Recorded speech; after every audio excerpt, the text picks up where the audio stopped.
대표님, 불만 고객은 왜 생기는 걸까요? 우선 불만 고객이 뭔지부터 좀 정확히 정의를 해봐야 될 것 같은데요. 어떤 고객을 불만 고객이라고 생각하신 거예요? 우리의 서비스에 부족한 점을 지적해주고 자기가 불편하게 경험했던 경험을 지적해주는 사람인 거죠. 좋아요. 우선 불만 고객은 기본적으로 전제가 불만족했다라는 고객일 건데, 불만족했는데 불만족한 걸 넘어서 어떤 그 본인의 의견을 어떠한 채널로든 우리한테 전달을 한 고객을 우선 여기에 불만 고객이라고 해보죠. 그럼 이제 결국 이제 불만 고객이라기보다도 컴플레인 상황이라고 해서 좀 상황을 재정의하는 게 좋을 것 같고, 질문이 뭐였죠? 컴플레인 고객이 뭐라고요?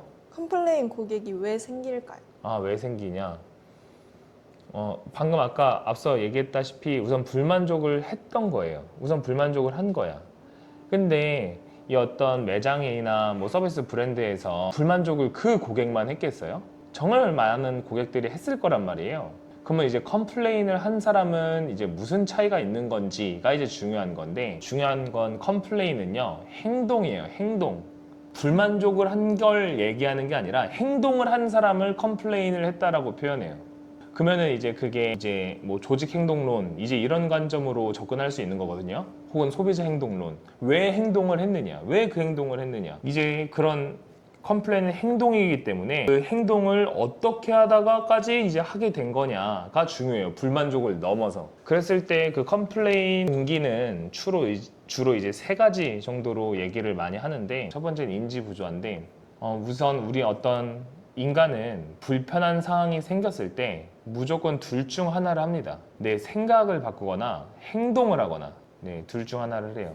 예를 들어서 지금 내가 어떤 서비스를 받다가 불만족했어요. 그러면은 여기는 뭐 이럴 수 있지 뭐 하고 이해하면 생각을 바꾼 거예요. 근데 여기서 불편하니까 난 이걸 해소해야겠어 라고 해서 행동을 바꾸면 그게 컴플레인이 되는 거죠.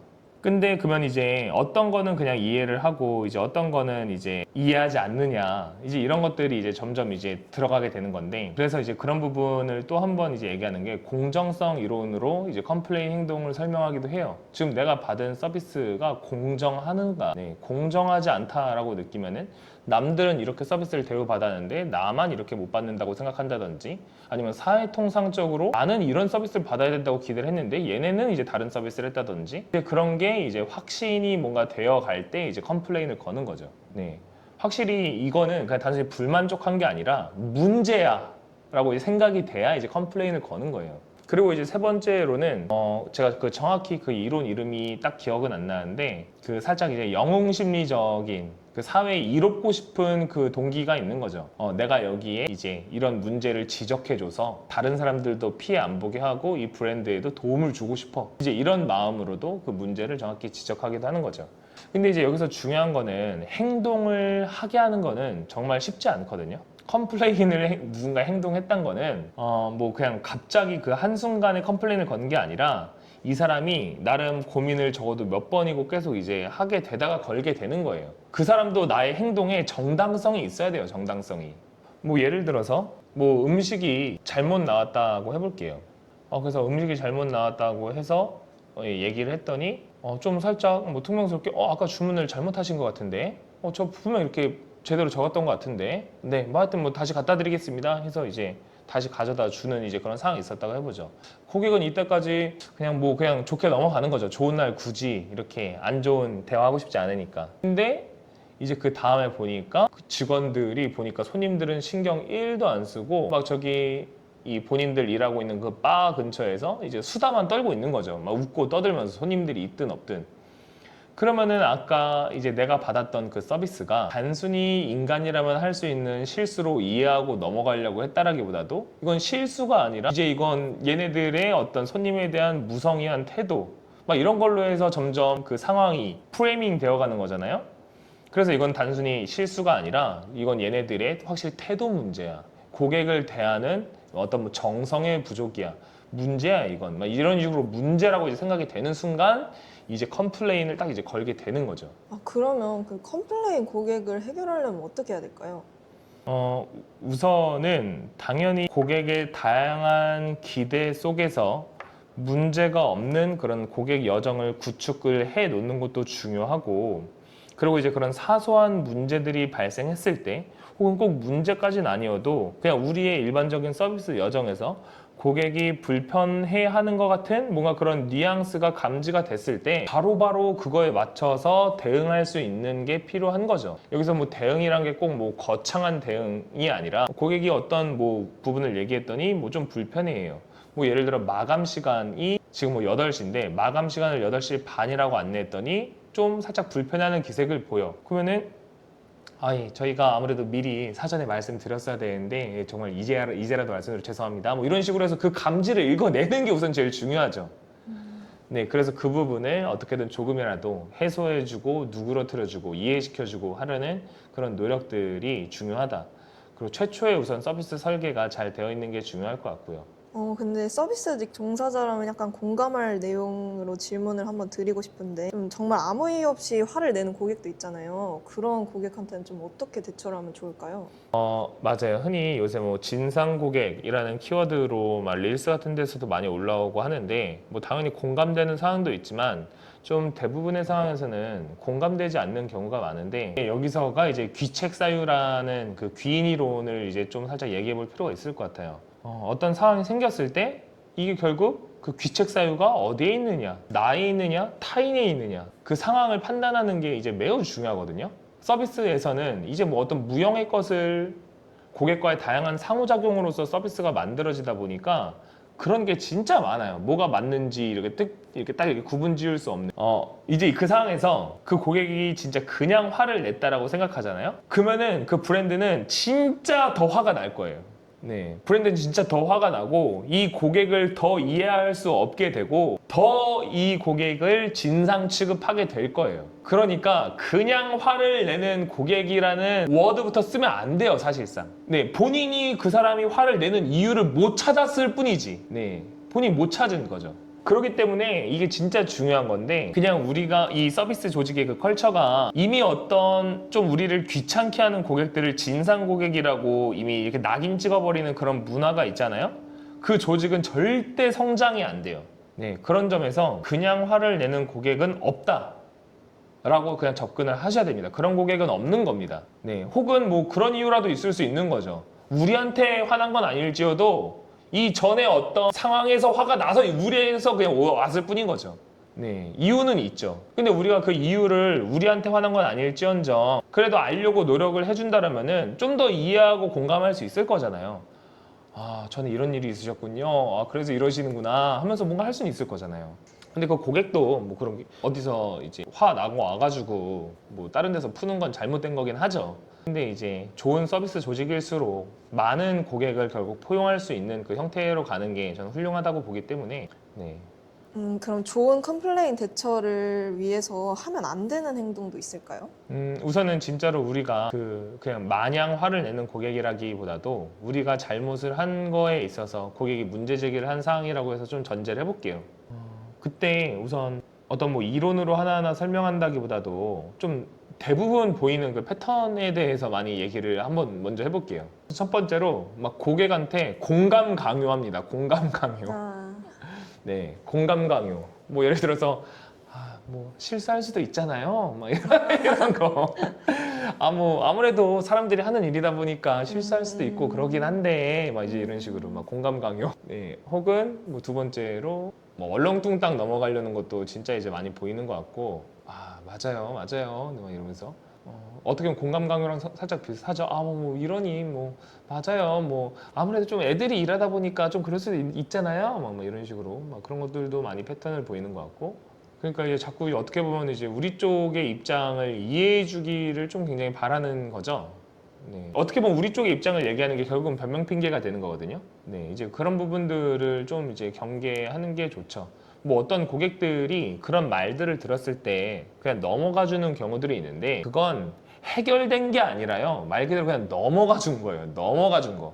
그러면 이제 넘어간 것과 해결된 것에서의 차이는 무엇이냐? 넘어가 준 거는 그 사람은 영원한 불만 고객으로 해서 그냥 우리와 이제 관계가 끝난 거고요. 회복이 됐다라고 하면은 이 사람은 다음에도 우리한테 올 수 있는 고객이 된 겁니다. 근데 대부분 이제 어떤 이 물리적인 보상까지 하게 되는 게 이제 두렵기 때문에 그냥 어떻게든 그 부분을 그냥 이제 애매하게 매듭 지으려고 하죠. 그래서 결국 하면 안 되는 부분들은 뭐 변명 핑계 혹은 뭐 우리 입장에 대해서만 얘기하는 거 혹은 뭐 그 뭐 실수가 뭐 당연히 일어날 수밖에 없는 것처럼 설득을 하려고 한다든지 혹은 거기서 고객이 뭔가 잘못한 부분이 있을 수도 있단 말이에요. 문제란 거는 고객의 귀책 사유가 5% 10%라도 있을 수 있어요. 근데 이제 그런 데서 이제 고객의 그 귀책만 기가 막히게 자꾸 물고 늘어지는 거죠. 고객님이 이렇게 말씀하셨었잖아요. 이제 이런 식으로. 모든 부분에서 당연히 이제 브랜드가 책임져야 되고 그럴 건 아닌데 뭐 그런 부분에서 뭐 이건 뭐 상황이 너무 다양하게 있어서 근데 우선 뭐 우리의 귀책 사유가 5% 10%라도 있다라면은 그것에 있어서만 저는 얘기하는 게 좋다고 생각해요. 뭐 좀 뭐 대표적으로 그 모수 사건을 얘기해도 되는지 모르겠는데 거기에서도 우선 그 직원이 먼저 이 와인을 보여주면서 잘못된 와인이었지만서도 그 와인을 설명해 줬단 말이에요. 보여주면서 그때 이 고객들도 그 누구도 이게 잘못된 와인이라고 눈치 못 챘거든요. 근데 종종 이제 어떤 브랜드 같은 경우들은 그런 경우가 있는 거죠. 그럼 아까 보여주실 때 말씀 주시지. 아까 보여줄 때 말씀 주시지 그랬어요. 막 뭐 이런 식으로. 이미 자기가 잘못해놓고 너희가 이제 발견 못한 너희도 잘못 이제 이렇게 나오는 거죠.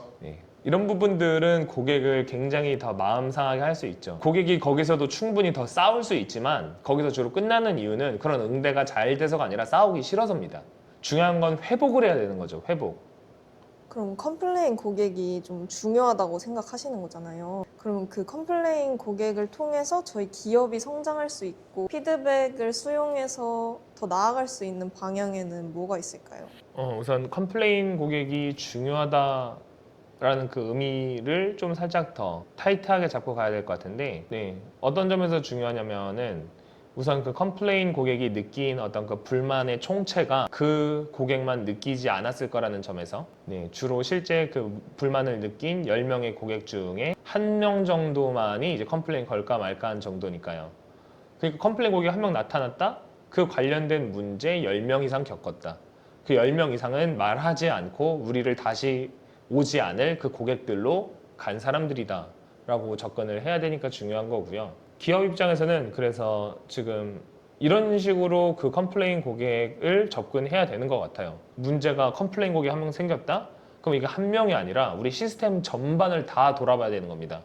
이 고객이 아까도 얘기했다시피 단 하나의 문제로서 문제를 제기하게 되는 경우는 웬만하면 없기 때문에 모든 우리의 고객 여정 프로세스에서 문제를 겪었을 확률이 굉장히 높아요.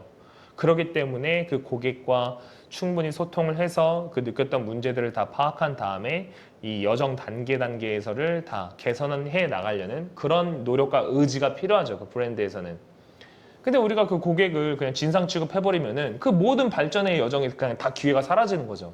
근데 오히려 사라지는 것뿐만 아니라 더 안 좋아집니다. 직원들이 일을 할 때 고객에 대한 마인드가 점점 결여되기 시작하면서 그러면 그 불만을 제기했던 고객이 오히려 충성 고객이 되는 경우도 있나요? 너무 많죠. 너무 많죠. 너무 많죠. 저도 실제 뭐 그런 경험을 했고 우선은 이 서비스 회복이라는 그 전문 용어가 있어요. 서비스 그 이론에서 실제로 아무 불만족을 겪지 않은 고객의 그 만족도보다도 불만을 겪었는데 불만을 겪어서 만족도가 떨어졌는데 어떤 기가 막힌 회복 프로세스로 인해서 오히려 이 브랜드에 대한 신뢰가 더 높아지는 그런 고객이 실제 이론적으로도 증명이 됐고요.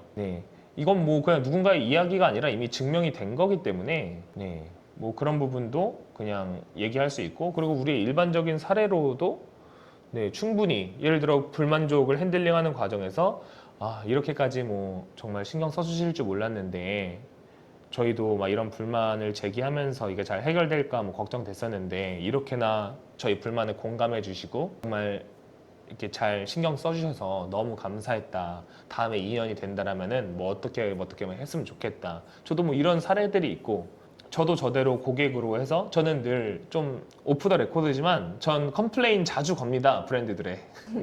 컴플레인 자주 걸어요. 뭐 굉장히 정중하게 웬만하면 걸려고 하고 그 이유는 2가지를 위해서입니다. 주로. 첫 번째는 그 실수를 한 직원을 위해서. 네. 실제로 컴플레인을 한번 받은 그 서비스 고객 그 직원분들은 서비스맨분들은 다 알 거예요. 그거 평생 기억에 남습니다. 컴플레인 받으면은. 그래서 다음부터 본인이 그 컴플레인과 관련된 행동이 바로 교정돼요.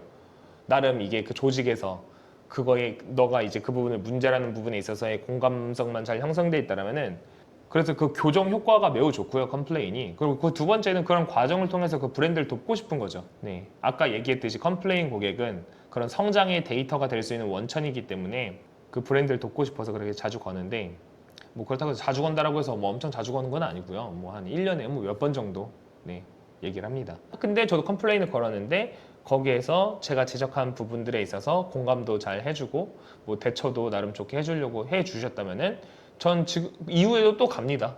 네, 또 가가지고 그럼 그분들은 되게 이제 놀라워해요. 컴플레인 거셨던 분이 또 왔네? 그럼 너무 감사하죠, 그분들도. 네, 뭐 그래가지고 지금 좋은 관계로 지내고 있는 그 레스토랑도 있고요.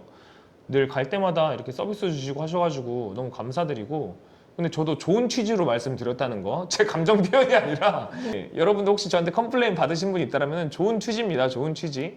네. 혹시나 컴플레인 고객이 당연히 우리를 좀 굉장히 그렇게 꼭 정의로운 컴플레인만 존재하는 게 아니라 정말로 좀 흔히 진상이라고 불릴 만한 그런 이제 컴플레인을 하는 그런 이제 사람들도 많을 수 있어요. 사실상. 근데 저는 그런 사람들은 컴플레인을 하는 뭔가 그런 고객군으로 분류한다기보다도 좀 이제 블랙 컨슈머로 이제 분류하긴 합니다. 네. 어떻게 보면은 이제 좀 뭐 본인이 고객으로서의 지위를 최대한 활용해서 뭔가 좀 과도한 어떤 혜택을 받으려고 하는 거죠. 네, 그런 사람들 실제 존재하고요. 근데 우리가 뭐 사업을 하기 시작한 순간 그 사람들 역시도 만족시켜 나갈 그 준비를 해야 합니다. 그리고 혹시나 만족시키지 못하고 결국 좀 이제 우리가 힘들게 그 사람을 처리하게 됐더라도 그거 역시도 늘 해 나가게 될 거를 염두해 두셔야 되고 그게 아니라 그냥 일반적인 컴플레인 사인 거라면은 늘 우리 자신을 되돌아볼 수 있는 굉장히 좋은 기회로 삼고 그 고객한테 감사한 마음의 문화가 있어야 된다고 생각해요. 문제를 제기해준 고객에게. 네. 이렇게 행동을 하는 게 쉬운 게 아닌데 우리를 위해서 이렇게까지 아니면 우리가 정말 좀 부족해서 고객의 기대보다 이런 이 실망을 드리게 됐구나. 근데 이렇게 남들은 다 그냥 가지만 이렇게라도 말씀 주시고 우리와의 관계를 회복할 기회를 주셔서 정말 감사한 고객이다. 네. 그래서 뭐 이런 식으로 응대를 해야 되는 거죠. 뭐 컴플레인을 걸었어요. 그러면은 예, 뭐 그 부분은 우선 정확히 저희가 혹시나 이제 상황이 좀 파악이 안 된다라면은 네, 우선 그런 뭐 불편 들어서 진심으로 죄송하다는 사과 말씀드리고 자, 이 부분에 대해서 고객님도 이제 좀 답답한 부분이 없도록 좀 더 명확히 한번 상황을 파악해보고 오겠습니다. 네, 잠시만 기다려주세요 해서 정확히 파악을 한 다음에 가가지고 네, 확인해보니 이런 부분 저런 부분이 정확히 문제였던 것 같습니다. 네, 지금 이용 과정 중에 이런 불편 문제 드려서 정말 죄송합니다. 지금 저희가 뭐 그런 부분들에 대한 이제 불편을 드린 거에 대한 뭐 죄송함의 의미로 좀 이런 부분으로라도 저희가 도와드려서 고객님의 기분을 조금은 나아지게 도와드리고 싶은데 뭐 괜찮으실까요? 해가지고 뭐 얘기를 하고 근데 이제 거기에서의 이제 이 딜링 과정이 쉽지가 않죠. 예, 거기서 이제 어떤 고객들은 며칠 몇 달이 끌리기도 하고 혹은 뭐 진짜 아까 말한 제가 말한 그런 이제 블랙 컨슈머 같은 분들은 그렇게 진짜 그분들은 뭐 막 뭐 어디에 막 올리겠다 그럼 어디에 올릴게요 막 이제 이런 식으로 좀 자꾸 자기의 지위를 이용하려고 하기도 하고 근데 뭐 결국은 우리가 잘못한 거니까 네 우리가 잘못한 거니까 뭐 어떤 식으로든 좋게 마무리 하시려고 노력을 많이 해야죠. 또 오히려 블랙 컨슈머인 이렇게 마음을 갖고 왔더라도 우리의 진심과 진정성에 되돌아와서 우리를 늘 홍보해주는 적극적인 홍보대사가 될 수도 있다고 저는 믿거든요. 네, 그래서 늘 고객 아무리 불만 고객하는 사람들이라도 그분들 진상 취급하지 마시고 늘 우리가 일을 통해서 얻어가야 될 건 뭔지 그리고 그 고객한테 감사한 마음을 갖고 네, 마무리도 네, 저희를 위해서 이렇게 소중한 의견, 발전 의견들 주셔서 진심으로 감사 말씀드립니다. 네, 손님도 다음에 오셨을 때는 저희가 더 발전한 모습 보여드릴 수 있도록 노력할 것이고 이후에 이 손님의 의견을 반영해서 고객님의 의견 반영해서 다른 분들도 더 이곳에서 더 행복하게 지내다 갈 수 있게 하기 위해서 최선을 다해 노력하겠습니다. 네, 다시 한번 이렇게 소중한 의견 주신 부분 감사드리고 불편드린 부분에 대해서도 죄송합니다. 뭐 이런 식으로 해서 네, 좀 감정 싸움을 한다기보다도 능숙하게 해결을 해나가기 위한 그런 트레이닝을 많이 하셔야 될 겁니다. 네, 오늘도 이렇게 편하게 인터뷰하듯이 진행해 봤는데요. 인터뷰하듯이 하다 보니까 좀 너무 생각을 두서없이 정리하는 느낌도 좀 있는데 네, 편집을 잘 해주실 것이라고 믿고 이렇게 늘 혹시나 누군가 봐주시고 계시다라면은 진심으로 감사 말씀드리고 언제든지 같이 뭐 티 한잔 하면서 뭐 서비스, 뭐 브랜드, 고객 경험 이런 부분에 대해서 편하게 다양한 분들하고 얘기할 기회 있으면 진짜 좋을 것 같아요. 네, 이렇게 시간 내서 봐주신 부분 진심으로 감사 말씀드리고 고생 많이 했습니다.